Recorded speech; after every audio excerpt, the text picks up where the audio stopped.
Hello and welcome to Midlife Meltdown, a channel dedicated to helping people reclaim their lives and recover from toxic relationships.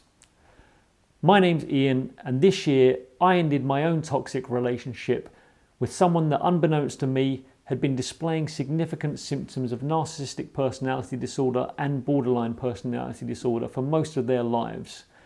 It was one of the most difficult things I've done in my life, but now that I'm through it and rebuilding my life a day at a time, I would like to share my experience and help anyone who is going through the same thing. Now, if you're watching this video, I'm assuming that you're in a relationship with someone that you suspect is suffering from Narcissistic Personality Disorder, or NPD, and looking for some help. Before I give any advice, I need to make it perfectly clear that I am not a qualified mental health professional. I'm not a psychiatrist, I'm not a psychologist, I'm not a counsellor. I'm simply someone that has spent 2 decades living with someone that is displaying significant traits of NPD and BPD and has successfully ended my toxic relationship, and hopefully I can share some of the experience that I have gained exiting that relationship that may help you. I would describe myself as codependent, as someone who displays some traits of avoidant personality disorder, particularly in my younger life. Exiting my relationship was one of the most difficult things I have ever done and am ever likely to do, and has been a huge learning experience to me. If I can pass on some of that learning to you, then I hope it will help. If you find yourself in a similar situation, then these are my 5 key pieces of advice to change your mindset to help you end that toxic relationship. Number 1, understand that you're partly responsible. Now that may sound harsh, but let me make a clear distinction. I believe there is a difference between being on the receiving end of narcissistic abuse and being in a toxic relationship. For a toxic relationship to exist, it requires 2 maladjusted people, not just a narcissist. What I mean by that is a normal, self-aware, well-balanced person getting into a relationship with a narcissist is likely to exit that relationship as soon as they see any early red flags and not continue with it, because they have that self-worth, because they don't feel the need to help someone or fix someone. They see a relationship in a normal, healthy way of being 2 people who are well balanced, who are together because they want to be together. In my experience, in my early relationship, there were significant red flags. For whatever reason, I decided to not even ignore, but I decided to work around, which was a mistake. Now, as a codependent, I have to look back at the early red flags that were there in my relationship, and there were significant red flags from the start. And for whatever reason, I chose maybe not to ignore them, but to work around them and to adapt, and ultimately to break the boundaries that I should have put up, to say, actually, no, this is what you need to display, or this is how you need to behave to be in a relationship with me. But right away off the bat, I adjusted, which is a sign of codependency. And that's what I mean by a toxic relationship. It's a willing relationship between 2 people who are maladjusted. It doesn't happen if you have your own self-worth and your own self-confidence. Now, if that sounds familiar, don't feel too bad. It doesn't happen immediately. In narcissistic abuse particularly, the boundaries are broken down very gradually. So why I say there were some significant red flags, the early signs were slight pushing of those boundaries. We're breaking them down gradually, testing the water. So if you find yourself in a toxic relationship, don't beat yourself up about it, but do understand that it's because you are codependent yourself that you are in a toxic relationship.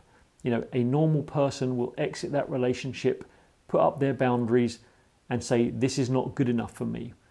Now, like I said, don't beat yourself up. The aim of this advice is to help you change your mindset to focus on fixing you. Ultimately, it's you that will need to change, which brings me on to my second piece of advice. Number 2, understand that you cannot fix the narcissist. And more importantly, you are probably the least likely person to be able to fix the narcissist. Now let me backtrack a bit there. The key to understanding this with narcissistic personality disorder is to understand that the damage that caused it was done a long time ago in the formative childhood years, not something that has occurred recently. So even though you may be seeing the behavior materialize now and think that this is something new, the likelihood is this has been something that has been there all their life, and that varies depending on the stress levels in their life. So under extreme stress, you will see extreme narcissistic traits.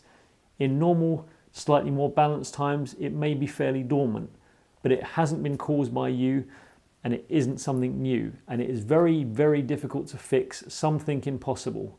I believe it may be possible, at least to manage it in a very controlled way and to minimize it. I don't know if it's really curable. Really, what you're talking about is someone's actual personality that they've developed for the majority of their life, and that's extremely difficult to undo. More importantly to that, if you've experienced narcissistic abuse and you're traumatized by it, then you are actually the least likely person to be able to help that person. The best way I can describe this is to think of it as a rescue dog, which may sound a bit derogatory, but it's not intended to be. If you rehome a rescue dog that has been abused and it seems to be going fine, then one day that rescue dog turns around and bites you or one of your family. At that point, the stress levels in that house and the environment in the house will change. Your trust for that dog is going to diminish. You'll be angry at that dog. You're likely to resent it. At that point there, what that dog needs to rehabilitate, which is going to be a calm environment with no stress triggers for it, has gone. And that becomes a toxic relationship. The moment that event happens, the environment has changed. Your trust for the dog has gone. Your resentment for the dog has grown. You know, you may want to punish that dog for what it's done if it goes near your children. The same can be said for the narcissist. Once you have suffered abuse, the trust, the resentment, the anger is there. And actually, if you really care and you want the narcissist to fix themselves, they need to be in an environment where none of that is present, where they are able to reset and be in an environment without stress in order to try and address their behavior. The more stress there is in an environment, just like with a dog that has stress problems that may lead it to bite, the more stress there is in an environment, the more of a tension there is in the air, the more likely it is to reoccur. So understand that not only is it unlikely that the narcissist can fix themselves, but that once you've suffered abuse at the hands of a narcissist, that you are the least likely person to be able to help them because of that environment. Number 3, have sympathy for the victim, but never tolerate the abuse. Now, what I mean by this is if you understand narcissistic personality disorder, you understand there are effectively two people within a narcissist. There's the true self, the wounded child that was damaged a long time ago, and there's the false self, the coping mechanisms that have developed into the narcissist today to prevent that wound being felt again. Now, what I found very difficult as someone who's codependent is latching on to that idea of the true self, the wounded person, the person that was hurt and feeling like I needed to fix them.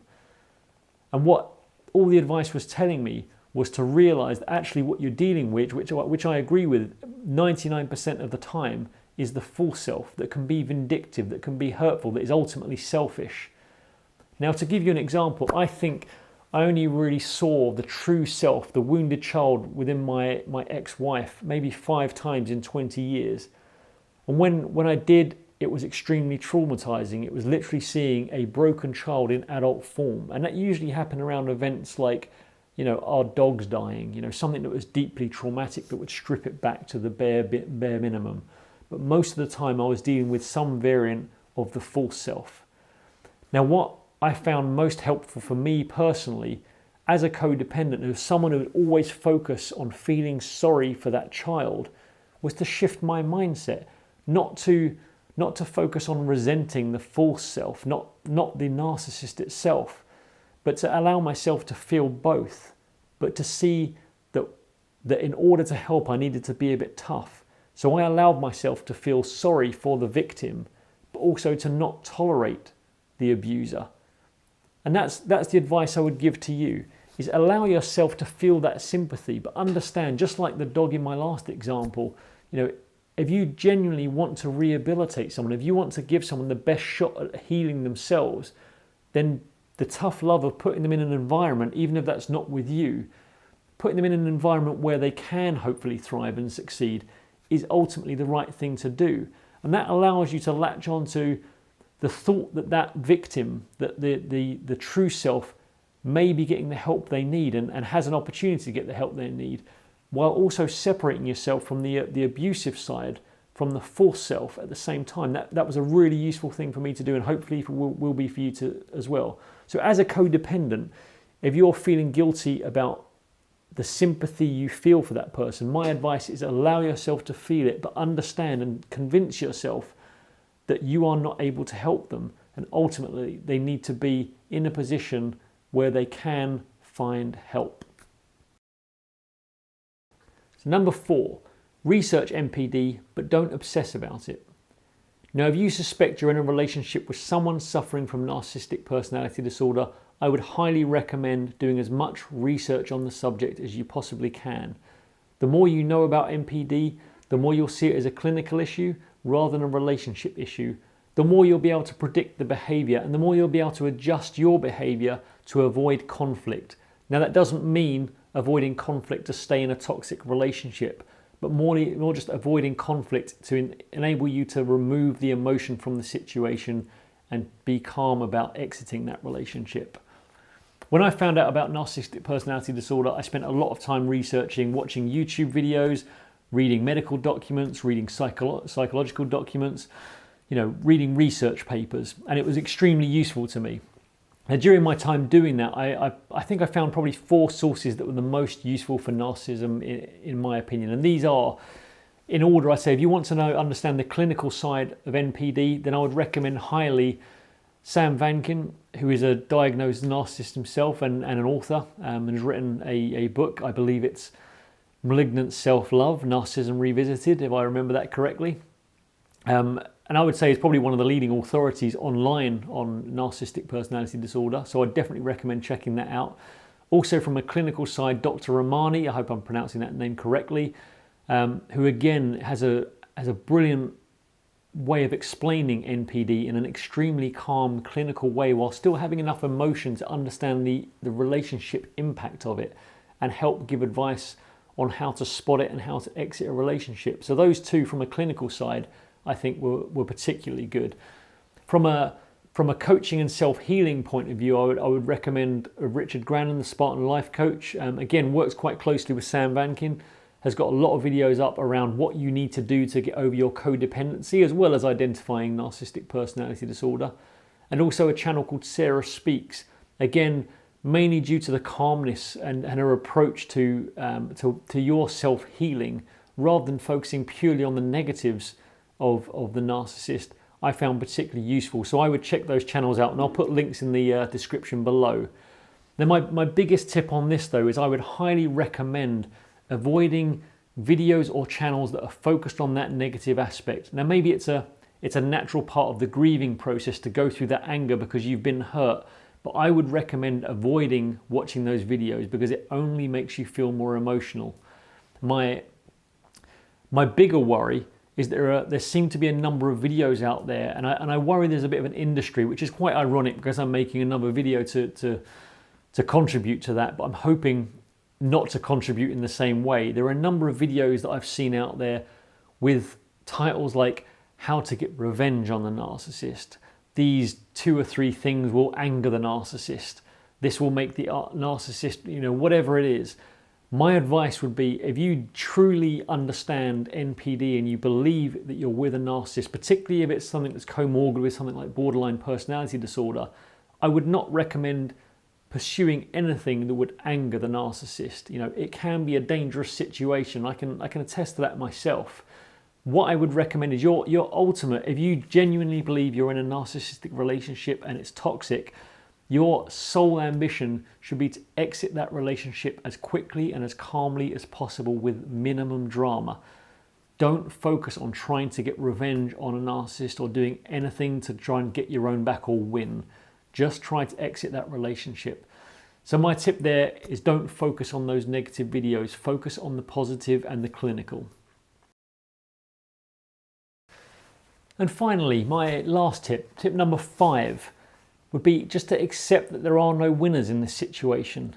And this was a big one for me. It's a little harder to describe, but ultimately to try and leave the relationship positively and accept that the narcissist doesn't win, that you don't win out of this. There are no winners.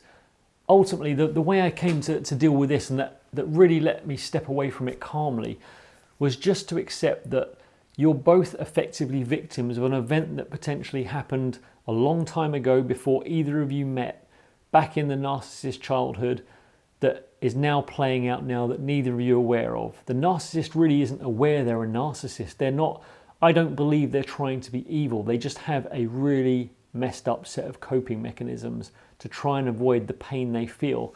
Now, whether you believe the pain they feel is real or it's minor, understand that to the narcissist, it's pain. It feels pain. It may be for smaller things than you. It may be for things that you've developed as a child that they just haven't. But ultimately, that they aren't feeling happy through this. Now, it's unfair that they're taking their unhappiness or their hurt out on other people. But those are the coping mechanisms that they've been left to develop. And ultimately, they need to go away and try and fix that. And that, wish them well. You know, when I walk away from my divorce and I walk away from my ex-wife, I walk away actually caring and truly loving the true self, the person that I know they are underneath it. What I don't love and I don't want in my life anymore is the false self, is the person that they develop to cope with the pain that they feel. And I genuinely wish them well. I walk away looking right now to need to build my own life and to try and heal myself and to look at my own issues and look at my own shortcomings that led me into this and allowed me to go through this, but also hoping and wishing that they will do the same so that at some point they can rest, they can feel easy and understand that the narcissist, no matter what they look like, no matter what they're doing, will not be resting easy. It's a constant series of pain. It's a constant series of self-doubt that leads them to behave this way. It's not because they're just evil and they want to mess with you. It's just that they don't know how to cope any better. And ultimately, it's a selfish way to say, you know, I'm feeling pain, so I'm going to give that pain to you. And as a codependent, it's very easy to say, actually, I think I can take that pain because I feel sorry for you. And that's what leads to a toxic relationship. So my last piece of advice is just to understand that it's not a game of winners and losers. Ultimately, both people in a toxic relationship are losing. And the best thing you can do is go away and try and live a happy life and move on and heal yourself and understand and go away with peace and wish the other person well as well. From my side, it's been extremely useful to walk away not harboring anger or resentment. And it's there. It's easy to have it linger in the background and think about, oh, years that I've wasted, but that's not reality. The reality is I was in a relationship that I was choosing to be in for that amount of time. Now, my reasons for being in it are my own issue, and they're no different from the reasons that, you know, my ex-wife made the decisions that she makes. Ultimately, it's because we have a deficiency somewhere. But I hope that I can solve that deficiency, and I also walk away hoping that she can as well. And I hope that, you know, we both return to balance and happiness. And that's what I would advise, my last piece of advice to anyone going through this, is as you go through it, and if you can't exit a toxic relationship, try to wish the other person well, genuinely. And it will give you more peace to walk away and hope that that person can fix themselves, and knowing that they're in pain as well, that this isn't rosy for them. And that's it. So hopefully that was helpful. If you are going through the same issue, then I wish you well. Feel free to get in touch, leave comments, get in touch with me directly. I'll be making more videos on this with more pieces of advice. If there's anything particular you would like to see, then please leave me a comment. So get in touch with me directly. If you'd like to see more videos and be notified of them, please subscribe. This is a new channel. I'll try and release a video at least every couple of weeks, maybe at least once a month. If you'd like to see more, then subscribe and hit the notification bell. But good luck, and hopefully I'll see you soon.